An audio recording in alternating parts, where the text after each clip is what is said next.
Hey, this is Lorenzo Sellers, and you're on episode 4 of Breakthrough Radio.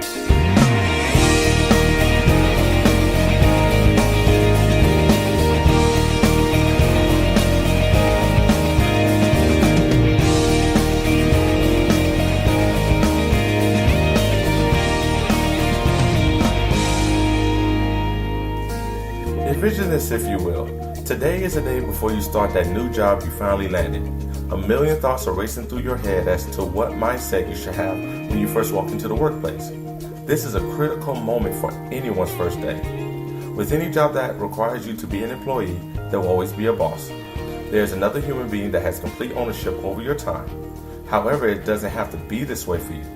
Once you fall into the employee mindset, the control of your time, resources, and even your money belongs to your boss. Is this truly what you want? Hey, if you're listening to Breakthrough Radio right now, I'm guessing that you're looking for another route that would take you toward a fulfilling job and a fulfilling time at that job. Because having the employee mindset definitely won't get you there. This is when you must take back control of your own time and realize the true nature of your services. Here's the no-nonsense truth. You work for nobody else but yourself. Employers will never tell you this. Allow me to explain to you why this is so. It takes away the mental control from them and places it back into your capable hands. Think about it this way. You wake up every day to go to work in order to earn money to keep your lights on, to put food on the table, to pay off that car note you may have, and to be able to afford things you want once all your needs are taken care of. And the level of income you earn annually is completely up to you once you adapt to the you incorporated mindset. You're providing your services to the employer. Now the question is, what is your mission when you go into work? The great majority of people go into work simply to earn a paycheck by doing the bare minimum. This is when the law of equal exchange comes into play. You get back in pay exactly what you give out. Bare minimum work equals bare minimum pay and not a cent more. This is the employee mindset. Look at yourself as a consulting business that is offering your service to another business. And guess what? You're your own corporate giant. This is why it's so important that you realize what you can really offer. Hone in on your skills by raising your value to the marketplace. It was a great Jim Rohn that once said, work harder on yourself than you do on your job. Once you become valuable to that business you're providing your services to, your pay begins to increase almost immediately. This is when you begin to climb that ladder. You'll be rewarded with higher positions of pay and more responsibilities. This isn't for the mass majority of people though. It's been proven many times that a lot of people have yet to take full responsibility of their own lives yet. So the competition in today's world is very, so to say, slim. Why reward someone with more responsibility if they haven't grasped the concept of taking ownership of their own lives yet? As once stated, we live in a country where people feel they are entitled to money. The sense of entitlement will only halt you from earning money. This is the very thing that would keep a person in poverty. If this is you, take some time to destroy this way of thinking immediately before you continue listening to this. The methods that are designed for this that I'm about to show you in this show wouldn't work for the person who feels entitled to money. Remember this, the world owes you nothing. To accumulate wealth, you must provide some sort of product or service in exchange for money. Ask yourself this question. If I were in the customer's and or employer's shoes, would I pay me high for my services? It's a career-changing question that very few ask themselves.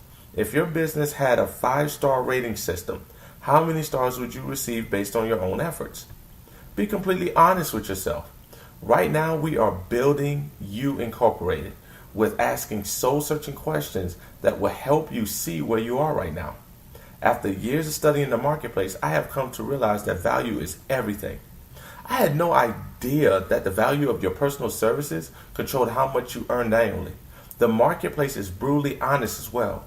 If you're only earning $20,000 a year, then your services are only worth $1,666 per month, which is only $833 every 2 weeks. I only use these numbers as an example. However, if you're earning less than $20,000 a year, then it should be quite obvious where you are right now and should be an indicator that your marketplace value is extremely low. We need to increase your self-business revenue by increasing your value to the employer. Here are a few ways that you can make that possible. The power of relationships. Hey, life is about relationships, and nowhere is that more apparent than the workplace. People hire people. Companies don't hire people. It's important that you work hard and are a competent employee, of course, but you also need to be likable and fit in with the corporate culture. You will find that if you have a good relationship with the people who you work with and for, you will be far more likely to get chosen for leadership roles or to be part of groups within the workplace. You can also over-deliver. One of the things that most people take for granted is how easy it is to surprise someone. As an organization or as an employee, simply doing a tiny bit more than what is expected will go a long way in the overall perception of your performance and increasing your value. For example, let's say you were asked to write a blog post for the company website. If you take an extra half hour and write a second blog post, it's really not that hard. The content manager will have a tremendous perception of you. Even if he isn't your direct manager, those things have a way of making their way back to your superiors. You can also try to expand your responsibilities. Going along with the concept of over-delivering is important to gradually expand your responsibilities whenever you have the opportunity to do so. Perhaps someone leaves the organization and their role needs to be split up while they search for a replacement. Volunteering to take on some of that additional work will position you as a team player and may also make you more valuable to the organization as a better rounded employee. You can become known as an expert at something. Hey, this is a very important one to increasing your value. Becoming an expert at something that is important to the organization will make you a invaluable resource. Participate in industry events. Write articles for third-party publications. Do whatever you can to position yourself within your company and your industry. It will make your company and in turn you look very, very good. And make your boss look good. Finally, making your boss look good would do a great deal for your career and adding to your professional value. This is not to say that you need to be a constant brown nose, but through your work and your growing responsibility, make your boss look like he or she is running a strong team and is accomplishing a great deal for the company. When a promotion or a raise becomes available, your boss is likely to look more favorably on you. Also, when your boss moves up the ranks, he or she will probably bring you up the chain as well. You know, I once had a client named Brian who had trouble rising through the ranks at his current workplace. He was in a competition with one other person at the time, and at first he was having the hardest time shining because his competition worked at the company longer. He found me on the internet and enlisted my help. By applying the self-business mindset, he was able to overcome his challenge and is now the vice president of the entire company and doing extremely well for himself. Here, I'm going to tell you his story. Brian has been working for his corporation for 7 years now. He is constantly early to work and he's the last to leave at the end of the day. His performance is impeccable and people who he works with really enjoy his presence around the office. Brian's job is really demanding as he handles the finances to his company.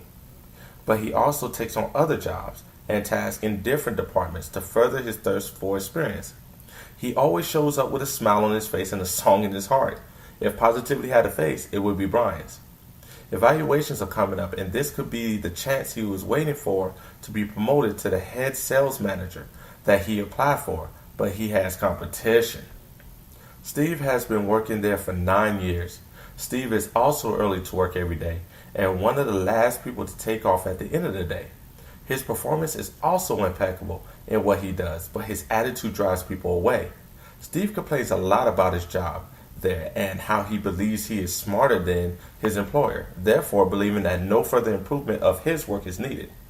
He works in the sales department of the company and he also applied for the same position as Brian. So as far as sales go, Steve has more experience than Brian does. The CEO and the board of directors look at both of the profiles of the two candidates. Who do you think got the promotion? It was a deadlock at first, but they eventually gave the promotion to Brian. Now, what could have changed the tie into a landslide? Steve had more experience and seniority over Brian, but why did Brian end up winning the day? The CEO called those who worked with them both and asked who would they suggest take this position. Because of Brian's uplifting and positive attitude, it motivated other people to do a little more. He is an inspiration to the office and an invaluable asset to the company. One person's good vibes can turn the tide of many. Even though Brian had little to no experience in sales, his service and overall enthusiasm gave him the potential of being very coachable. His mind was open to receive new information and expand. Hey, remember, in the work setting, it's not always the more experienced that gets the promotion, but the person who can serve with a smile. The road towards becoming the best won't be an easy one, but it will be well worth it. Here are some things you can definitely take away with you from this show before you head into work next time. You are your own company that provides services to other businesses. If you want to control how much you earn per year, now is the time to launch You Incorporated. Also, raising your value in the marketplace will raise the level of income you will earn. And finally, you work for nobody else but yourself. Represent yourself well. Ladies and gentlemen, I hope you found a lot of value in this show today. And also, a public announcement too. My book, Making It Happen, will be releasing tomorrow, and it'll be available on Amazon.com. And you can also find it available on my website, makingithappenbig.com. Ladies and gentlemen, I hope you go in this week and you can expand and use this knowledge to truly grow your career and expand your career and take it for the long run. Ladies and gentlemen, this has been Lorenzo Sellers from Breakthrough Radio. Elevate the ordinary.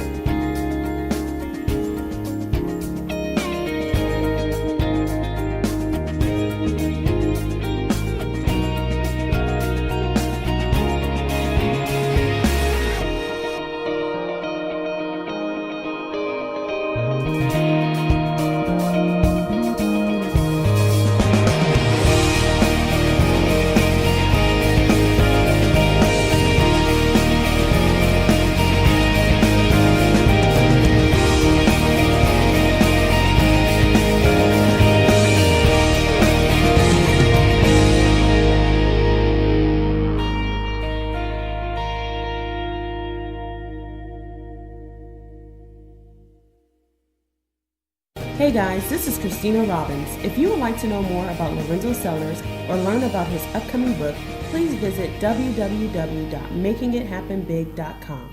This has been a Breakthrough Success Training production.